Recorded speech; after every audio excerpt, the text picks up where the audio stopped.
తడి నువ్వు నూరుతున్నప్పుడు బయట తోటి సమట నువ్వు తుడుచుకున్నప్పుడు దండాన నీ సొక్క ఆరేస్తున్నప్పుడు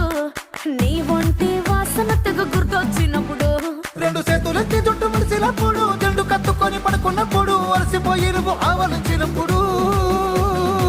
వచ్చుండై ఫీలింగ్స్ వచ్చి వచ్చి చంపేస్తుండ